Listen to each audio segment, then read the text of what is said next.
അസ്സലാമു അലൈക്കും വറഹ്മത്തുള്ളാഹി. ദഅവാനുഭവങ്ങൾ 22.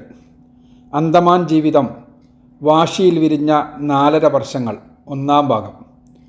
പലരുടെയും ആത്മകഥയും ജീവചരിത്രവുമെല്ലാം വായിക്കുമ്പോൾ അവരുടെ ജീവിതത്തിലെ ചില പ്രത്യേക ഘട്ടങ്ങളില്ലായിരുന്നുവെങ്കിൽ അവർ അങ്ങനെയാകുമായിരുന്നില്ല എന്ന് തോന്നാറുണ്ട്. ആ ഘട്ടങ്ങൾ അവരെ പാകപ്പെടുത്തുന്നതിന് വേണ്ടി നൽകപ്പെട്ടതാണെന്ന് വിശ്വാസികൾ പറയും.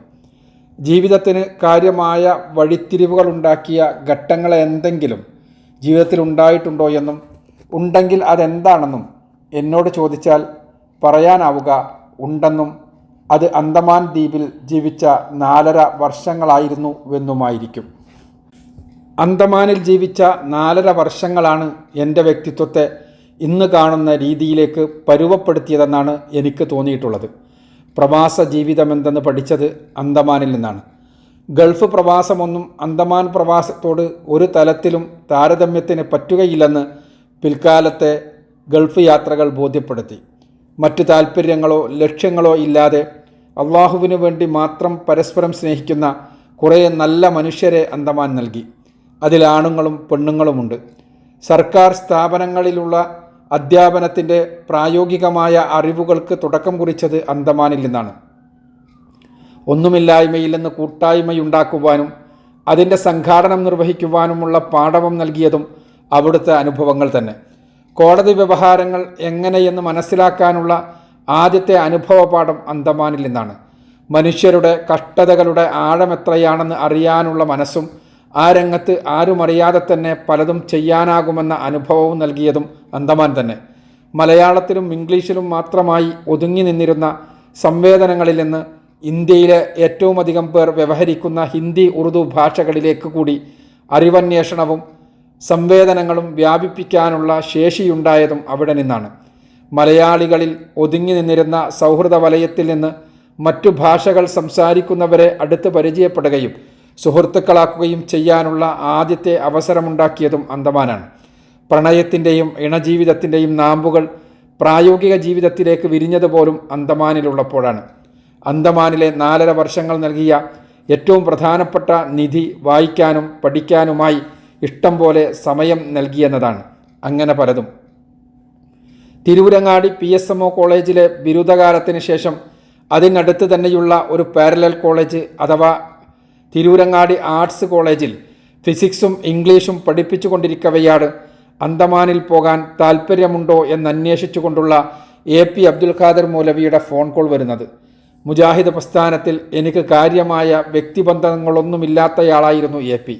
1987 കുറ്റിപ്പുറത്ത് വെച്ച് നടന്ന 3-ാം മുജാഹിദ് സമ്മേളനത്തിന് ശേഷം KNM ജനറൽ സെക്രട്ടറിയായിരുന്ന KP മുഹമ്മദ് മൗലവിയോട് അടുത്ത ബന്ധം പുലർത്തിയിരുന്നതായി നേരത്തെ സൂചിപ്പിച്ചിട്ടുണ്ട്. മലപ്പുറം വെസ്റ്റ് ജില്ല MSM നേതൃത്വത്തിലുണ്ടായിരുന്നതിനാൽ പലപ്പോഴും KPയുമായി നേർക്കുനേരെ ഇടപെടേണ്ടി വരുമായിരുന്നുവെങ്കിലും മലപ്പുറം ഈസ്റ്റ് ജില്ലയിലെ പത്തപ്പിരിയത്ത് ജീവിക്കുന്ന APയുമായി അത്തരം ബന്ധങ്ങളൊന്നും ഉണ്ടായിരുന്നില്ല. മുജാഹിദ് വേദികളിൽ പ്രത്യക്ഷപ്പെടാറുള്ള ഞങ്ങളുടെ പ്രദേശത്തെ ഒരാളുടെ മകൻ സ്ത്രീധനം വാങ്ങിയതായി ആരോപണമുണ്ടായപ്പോൾ അതിനെ രൂക്ഷമായ ഭാഷയിൽ വിമർശിച്ചുകൊണ്ട് എഴുതിയ ഒരു കത്തിലൂടെയാണ് APയെ ഞാൻ പരിചയപ്പെടുന്നത്. അക്കാര്യം ചർച്ച ചെയ്യാനായി അലി അബ്ദുൾ റസാഖ് മദനിയെ ചുമതലപ്പെടുത്തുകയും മദനി അതുമായി ബന്ധപ്പെട്ട നടപടികളുമായി മുന്നോട്ടു പോവുകയും ചെയ്തത് വഴി APയിലെ നേതൃപാടവം അനുഭവിക്കുവാൻ അന്ന് തന്നെ എനിക്ക് അവസരമുണ്ടായിട്ടുണ്ട്. അതിനുശേഷം ആദ്യമായി എന്നെ AP ബന്ധപ്പെടുന്നത് അന്തമാൻ യാത്രയുമായി ബന്ധപ്പെട്ടുകൊണ്ടാണ്. മൗലവി വിളിച്ച കാര്യം ഞാൻ ഉപ്പയുമായി ചർച്ച ചെയ്യുകയും പോകാൻ സമ്മതം ചോദിക്കുകയും ചെയ്തു. ഉപ്പ സമ്മതിച്ചു. ആദ്യമെല്ലാം എതിർത്തെങ്കിലും ഉപ്പ ശക്തമായി അനുകൂലിച്ചതോടെ ഉമ്മയും സമ്മതം മൂളി. അങ്ങനെയാണ് അന്തമാനിലേക്ക് പോകാനുള്ള തീരുമാനമുണ്ടാവുന്നത്. അന്തമാൻ യാത്രയെയും അവിടെയുള്ള എൻ്റെ ദൗത്യത്തെയും കുറിച്ച് ചർച്ച ചെയ്യാനായി എടവണ്ണ ജാമിയ നദിവയിലെത്തിയപ്പോഴാണ് അവിടുത്തെ ഇസ്ലാഹി പ്രവർത്തകരെ ആദ്യമായി പരിചയപ്പെടുന്നത്. എന്നെ പ്രതീക്ഷിച്ചുകൊണ്ട് അന്തമാനിലെ പ്രധാന മുജാഹിദ് നേതാക്കളായ AP മുഹമ്മദ് സാഹിബും T അംസ മാസ്റ്ററും അവിടെയുണ്ടായിരുന്നു. തലേ ആഴ്ച അരീക്കോട് സുല്ലമുസ്സലാം അറബി കോളേജിൽ വെച്ച് നടന്ന ഒരു വിദ്യാർത്ഥി സിംപോസിയത്തിലെ എൻ്റെ പ്രസംഗമാണ് അവരെ ആകർഷിച്ചതെന്നും അങ്ങനെയാണ് എന്നെ അന്തമാനിലേക്ക് കിട്ടിയാൽ തരക്കേടില്ലെന്ന് APയോട് ആവശ്യപ്പെട്ടതെന്നും അവർ പറഞ്ഞു. ആയിടെ ജമാഅത്തെ ഇസ്ലാമിയുമായി ബന്ധം വിച്ഛേദിച്ച സിമിയുടെയും ജമാഅത്തിൻ്റെ ഔദ്യോഗിക വിദ്യാർത്ഥി പ്രസ്ഥാനമായ SIOയുടെയും പ്രതിനിധികൾ രണ്ടുപേരും സിംബോസിയത്തിൽ മുസ്ലിം ഐക്യത്തെക്കുറിച്ച് വാചാലരാവുകയും ഐക്യം തകർക്കുന്നവരെന്ന നിലയിൽ മുജാഹിദുകൾ അടക്കമുള്ളവരെ വിമർശിക്കുകയും ചെയ്തപ്പോൾ അവരോടുള്ള ഐക്യമാണ് എല്ലാ പ്രശ്നങ്ങൾക്കുമുള്ള പരിഹാരമെന്ന് ഒരേ സ്വരത്തിൽ പറയുന്ന ഒരേ ആദർശമുള്ള രണ്ട് കക്ഷികൾക്ക് എന്തുകൊണ്ട് ഇവിടെ വെച്ചു തന്നെ ഐക്യപ്പെട്ട് മാതൃകയായിക്കൂടാ എന്ന എൻ്റെ ചോദ്യമാണ് അവർക്ക് എന്നിൽ മതിപ്പുളവാക്കിയത് എന്ന് സംഭാഷണത്തിൽ നിന്ന് മനസ്സിലായി. അന്തമാനിലെ മുജാഹിദുകൾ നടത്തുന്ന MES സ്കൂളിലേക്ക് അധ്യാപകനായി സേവനമനുഷ്ഠിക്കാനാണ് എന്നെ ആവശ്യപ്പെട്ടതെന്നും അവിടുത്തെ മറ്റു പ്രവർത്തനങ്ങളിലും സഹകരിക്കണമെന്നും AP പറഞ്ഞപ്പോൾ ഞാൻ സമ്മതിച്ചു. പിന്നീടൊരു ദിവസം AP മുഹമ്മദ് സാഹിബും T ഹംസ മാസ്റ്ററും കൂടി എൻ്റെ വീട്ടിൽ വന്ന് ഉപ്പയുമായി സംസാരിച്ച ശേഷമാണ് അന്തമാൻ യാത്ര ഉറപ്പിച്ചത്. അന്തമാനിലെ മുജാഹിദ് പ്രവർത്തനങ്ങളുമായി ബന്ധപ്പെട്ട കാര്യങ്ങളിൽ AP അബ്ദുൽ ഖാദർ മൗലവി ഇടപെടുന്നതിന് കാരണം അക്കാര്യത്തിൻ്റെ ചുമതലയുള്ള KNM സെക്രട്ടറിയാണ് അദ്ദേഹം എന്നതുകൊണ്ടായിരിക്കുമെന്നാണ് ഞാൻ കരുതിയിരുന്നത്. അതല്ലെന്നും അവിടുത്തെ ഇസ്ലാഹി ചരിത്രത്തിൽ കാര്യമായ സ്ഥാനമുള്ളയാളാണ് അദ്ദേഹമെന്നും മനസ്സിലാകുന്നത് അന്തമാനിൽ ചെന്നതിന് ശേഷമാണ്. മലബാർ സമരത്തിൽ പങ്കെടുത്തുവെന്നത് കുറ്റത്തിന് ശിക്ഷിക്കപ്പെട്ട് അന്തമാനിലെത്തിയവരെ സെല്ലുലാർ ജയിലിലെ ശിക്ഷാകാലത്തിന് ശേഷം താമസിപ്പിച്ച സ്ഥലങ്ങൾക്ക് അവർ തങ്ങളുടെ ജന്മനാടുകളുടെ പേരുകൾ നൽകിയെങ്കിലും പല സ്ഥലത്തും പിൽക്കാലത്ത് താമസക്കാരായി തീർന്നത് മലയാളികളായിരുന്നില്ല, ബംഗാളികളും മറ്റ് ഉത്തരേന്ത്യക്കാരും തമിഴരുമെല്ലാമായിരുന്നു. അന്തമാനിൽ തിരൂരും വണ്ടൂരും മഞ്ചേരിയും മണ്ണാർക്കാടും മലപ്പുറവും കാലിക്കറ്റുമെല്ലാം ഉണ്ടെങ്കിലും ഇവയിൽ മണ്ണാർക്കാടും മലപ്പുറവും ഒഴിച്ചുള്ള സ്ഥലങ്ങളിലെല്ലാം മാപ്പിളമാരുടെ സാന്നിധ്യം പിൽക്കാലത്ത് തുലവും വിരളമായി തീർന്നു. തലസ്ഥാനമായ പോർട്ട് ബ്ലെയറിലും സമീപത്തിനുള്ള ഫൊണിക്സ് ബേയിലുമെല്ലാം മാപ്പിളമാരുണ്ടായിരുന്നുവെങ്കിലും ഉത്തരേന്ത്യയിലുള്ളവരുമായി കലർന്ന ജീവിത വ്യവഹാരങ്ങളാൽ അവർക്ക് മാപ്പിള സ്വത്വം മെല്ലെ ഇല്ലാതെയായി. എന്നാൽ മണ്ണാർക്കാട്, മലപ്പുറം, സ്റ്റിവാർട്ട്ഗഞ്ച്, വിംബർലിഗഞ്ച്, നയാപുരം എന്നിവിടങ്ങളിലെ സ്ഥിതി അതല്ല. ഒന്നാം സ്വാതന്ത്ര്യ സമരത്തിൽ പങ്കെടുത്തതിന് ശിക്ഷിക്കപ്പെട്ടവരെ നിയന്ത്രിക്കാനായി നിയോഗിക്കപ്പെട്ട ആദ്യത്തെ ബ്രിട്ടീഷ് സൂപ്രണ്ടായ ഡോക്ടർ ജെയിംസ് വാക്കർ സ്റ്റിവാർട്ടിൻ്റെയും മറ്റൊരു ഓഫീസറായ മേജർ വിംബർലിയുടെയും നാമങ്ങളിൽ സ്ഥാപിക്കപ്പെട്ട സ്റ്റിവാർട്ട്ഗഞ്ച്, വിംബർലിഗഞ്ച് എന്നിവിടങ്ങളിലും മാപ്പിളമാർ നിർമ്മിച്ച മണ്ണാർക്കാട്ടും അതിനടുത്ത മലപ്പുറത്തും തമിഴന്മാരോടൊപ്പം ജീവിക്കുന്ന നയാപുരത്തുമുള്ള മാപ്പിളമാർ ഇപ്പോഴും ഒരു പരിധിവരെ മാപ്പിള സംസ്കാരം നിലനിർത്തിക്കൊണ്ട് ജീവിക്കുന്നവരാണ്. പ്രധാനപ്പെട്ട മാപ്പിള ഗ്രാമമായ മണ്ണാർക്കാട്ടെ പൗരപ്രമുഖനായിരുന്ന ജ്യേഷ്ഠൻ AP അബ്ദുള്ളക്കുട്ടിയുടെയും അദ്ദേഹത്തോടൊപ്പമായിരുന്ന ഉമ്മയുടെയും സഹോദരി ഭർത്താവ് മുഹമ്മദ് മുസ്ലിയാരുടെയും നിർബന്ധത്തിന് വഴങ്ങി 1952 ജ്യേഷ്ഠഗൃഹത്തിലെത്തുന്നതോടെ ആരംഭിക്കുന്നതാണ് AP അബ്ദുൽ ഖാദർ മൗലവിയുടെ അന്തമാൻ ബന്ധം. ചങ്ങരംകുളത്തെ പള്ളി ദർസ് അധ്യയനത്തിന് ശേഷം ഫറോക്ക് റൗദത്തുൽ ഉലൂമിൽ പഠനത്തിന് ചേർന്നതോടെ മൗലവി വഹാബി ആശയങ്ങളിലേക്ക് വഴിതെറ്റുന്നുണ്ടെന്ന് മനസ്സിലാക്കിക്കൊണ്ടുള്ളതായിരുന്നു ഈ നിർബന്ധം. അന്തമാനിലെ ഇസ്ലാഹി പ്രസ്ഥാനത്തിൻ്റെ ചരിത്രമാരംഭിക്കുന്നത് പിൽക്കാലത്ത് കേരള ജമിയത്തുൽ ഉലമയുടെ അധ്യക്ഷനായി തീർന്ന രണ്ടത്താണി P സെയ്ദ് മൗലവി അന്തമാനിലെത്തുന്നതോടെയാണ്. അദ്ദേഹത്തിൻ്റെ സഹോദരി ഭർത്താവായിരുന്ന പൂവൻകുണ്ടിൽ മാഹിൻ ഹാജി മലബാർ സമരത്തെ തുടർന്ന് അന്തമാനിലേക്ക് നാടുകടത്തപ്പെട്ടയാളായിരുന്നു. 1936 സഹോദരിയെയും കുടുംബത്തെയും സന്ദർശിക്കാനായി സെയ്ദ് മൗലവി അന്തമാനിലെത്തുന്നത്.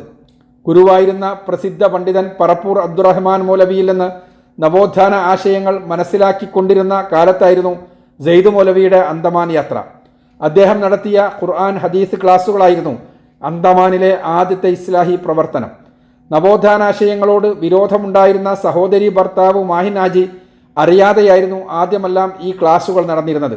സെയ്ദ് മൗലവിയുടെ ക്ലാസുകളിൽ നിന്ന് പ്രചോദനം ഉൾക്കൊണ്ട് മക്കളായ അയമു, മൂസ, മുഹമ്മദ്, ബീരാൻകുട്ടി എന്നിവർ നെഞ്ചിൽ കൈകെട്ടി നമസ്കരിക്കുന്നത് കണ്ടതോടെയാണ് ഈ ക്ലാസുകളെക്കുറിച്ച് ഹാജി മനസ്സിലാക്കുകയും അത് നിർത്താൻ ശ്രമിക്കുകയും ചെയ്തത്. ഇളയ മകൻ മമ്മു അന്ന് നന്നേ ചെറുപ്പമായിരുന്നു. ഇസ്ലാഹി ആശയങ്ങളിൽ ആകൃഷ്ടരായി കഴിഞ്ഞിരുന്ന മക്കളെ തിരുത്താൻ വേണ്ടി സെയ്ദ് മൗലവിയുടെ ക്ലാസുകൾ കേൾക്കാൻ തുടങ്ങിയ മാഹിൻ ഹാജി മെല്ലെ ഇസ്ലാഹി പ്രവർത്തകനായി തീരുകയായിരുന്നു. കേരളത്തിൽ നിന്ന് സന്ദർശനത്തിനെത്തുന്ന ഇസ്ലാഹി പണ്ഡിതന്മാരെ കൊണ്ട് പ്രഭാഷണങ്ങളും ക്ലാസുകളും സംഘടിപ്പിക്കാൻ പൗരം പ്രമുഖനായ അദ്ദേഹം മുന്നിൽ നിന്നതോടെ പ്രസ്ഥാനം വല്ലേ വളർന്നു.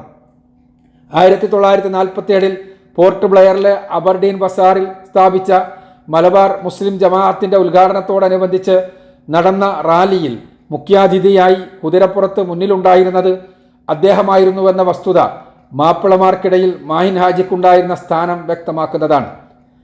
തൗഹീദ് പ്രഭാഷണങ്ങളിലൂടെ കേരള മുസ്ലിങ്ങൾക്കിടയിൽ ശ്രദ്ധേയനായ സെയ്ദ് മൗലവിക്ക് തന്നെയാണ് അന്തമാനിലും ആദ്യത്തെ തൗഹീദ് പ്രഭാഷണ പരമ്പര നടത്തുവാനുള്ള ഭാഗ്യമുണ്ടായത്. പോർട്ട് ബ്ലെയറിനടുത്ത് ദിലാനിപൂരിലുള്ള ചാലിശ്ശേലിക്കാരനായ മൊയ്തുണ്ണി സാഹിബിൻ്റെ കടയായിരുന്നു മൗലവിയുടെ ഒഴിവ് സമയ താവളം. കടക്കടുത്ത് സഹോദരിയോടും കുടുംബത്തോടുമൊപ്പമായിരുന്നു താമസമെന്നതിനാൽ അദ്ദേഹവുമായി സൗഹൃദത്തിലാവാൻ മൗലവിക്ക് ഏറെ നാളുകൾ വേണ്ടി വന്നില്ല. നല്ല സുഹൃത്തുക്കളായിത്തീർന്ന അവർ രണ്ടുപേരും തമ്മിൽ നടന്ന ആശയ സംവേദനങ്ങൾ വഴി മൊയ്തുണ്ണി സാഹിബ് മുജാഹിദ് ആശയക്കാരനായിത്തീർന്നു. അദ്ദേഹത്തിൻ്റെ നിർദ്ദേശപ്രകാരം കടയുടെ മുന്നിൽ വെച്ച് നടന്ന 15 ദിവസങ്ങൾ നീണ്ട മതപ്രസംഗ പരമ്പരയാണ് അന്തമാനിലെ ആദ്യത്തെ തൗഹീദ് പ്രഭാഷണ പരമ്പര. അന്തമാനിൽ മതപ്രസംഗ പരമ്പരകൾ അന്ന് അപൂർവമായിരുന്നതിനാൽ വ്യത്യസ്ത ദിക്കുകളിൽ നിന്നുള്ള നിരവധി പേർ കേൾവിക്കാരായെത്തി. തൗഹീദും ഷിർക്കും സുന്നത്തും ബിദ്അത്തും ഖുർആനും ഹദീസുകളും എല്ലാമായിരുന്നു പ്രഭാഷണ വിഷയങ്ങൾ.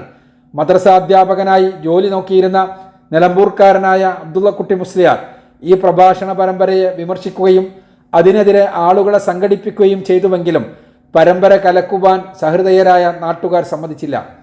സെയ്ദ് മൗലവി ഖുർആനിൻ്റെയും ഹദീസുകളുടെയും അർത്ഥം മാറ്റിയാണ് പറയുന്നത് എന്ന മുസ്ലിയാരുടെ ആരോപണം സത്യമാണെന്ന് തെളിയിക്കാൻ മൗലവി വെല്ലുവിളിച്ചുവെങ്കിലും അയാൾ അതിന് തയ്യാറായില്ല. സൗത്ത് അന്തമാൻ ദ്വീപിൻ്റെ വ്യത്യസ്ത വശങ്ങളിൽ നിന്നെത്തിയ ശ്രോതാക്കളിൽ പലരുടെയും മനസ്സിൽ ഇസ്ലാഹി ആദർശം വിതച്ചത് ഈ വാള് പരമ്പരയാണ്.